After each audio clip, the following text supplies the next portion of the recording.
Je vous souhaite la bienvenue à l'inauguration de ce nouvel espace au Jardin des Arts. On est ici au nom de la ville de Saint-Jérôme pour honorer la mémoire de M. Jacques Grandmaison. Jacques Grandmaison qui est un personnage historique important pour notre ville. Défenseur des travailleurs, c'est un ecclésiastique, c'était un homme de lettres également. Alors il était dans plusieurs pans de la société, ici à Saint-Jérôme. M. Grandmaison s'occupait de ces gens-là, les défendait corps et âme, même à l'encontre des visées ecclésiastiques de l'époque. Il était à contre-courant. Un homme vraiment extrêmement important pour notre ville, dont il faut se rappeler.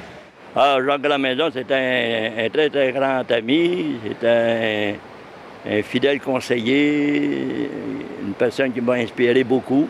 J'ai connu Jacques Grandmaison en 1971. Et Jacques, on lui avait demandé de faire une étude psychosociale sur les travailleurs et les travailleuses. Puis notre collaboration s'est continuée. Non, c'était vraiment quelqu'un de très, très disponible. Cet endroit-là, l'espace Jean Grandmaison, qui est vraiment très bien situé, en face de derrière moi, le barrage de Tricofil, la passerelle de Tricofil et même l'usine qui n'apparaît plus, mais aujourd'hui qui a été démolie. C'est un endroit qui porte à réflexion, fait qu'on entend le bruit des chutes. Alors, c'était le site d'un endroit où il y a eu des combats syndicaux.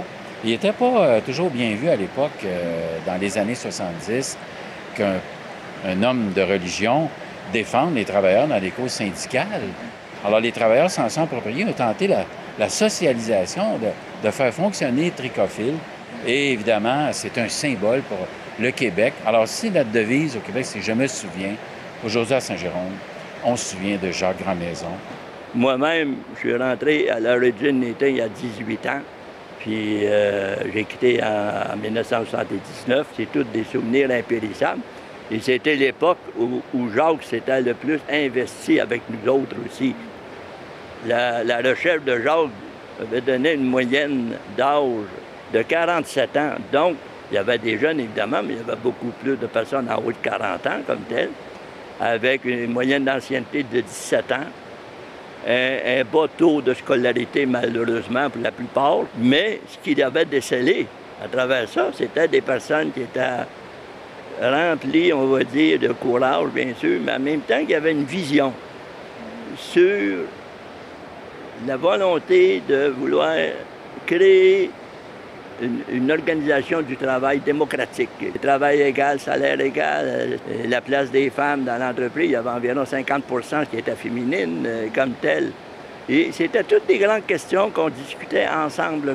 Puis Jacques, lui, il savait exprimer nos vœux, nos désirs pour les mettre, nous créer des outils qui nous ont permis, après ça, d'arriver au résultat de Tricofil au bout de la ligne.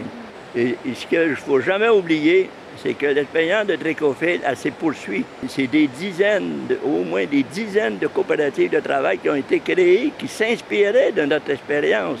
On voit que ce n'est pas rien qu'une retombée intérieure à l'usine, puis à Saint-Jérôme, mais ça s'est propagé à travers le Québec. Là, d'ailleurs, cette année, c'est 50 ans, l'expérience de Tricofil. Beaucoup de gens ne l'ont pas connu. Alors, avec un panneau didactique qui va être installé au cours des prochaines semaines, parce qu'on est en travaux sur cet endroit-là. Alors, le panneau va expliquer son œuvre, ce qu'il a fait. Évidemment, j'invite les gens à aller consulter évidemment sur Internet, savoir qui est Jacques Grandmaison, mais également l'importance qu'il a eue pour Saint-Jérôme. C'est un grand Jérômien. L'œuvre de Jacques Grandmaison n'était pas tournée vers le passé, elle est tournée vers l'avenir comme tel. Puis ça, c'est un premier pas qu'on franchit, puis ça se poursuit. Puis notre défi à nous autres, les amis de Jacques Grandmaison, c'est surtout de permettre aux jeunes de vous l'approprier, puis que vous sachiez que ça existe, de pouvoir être à outils là, puis pouvoir l'utiliser quand vous le voulez.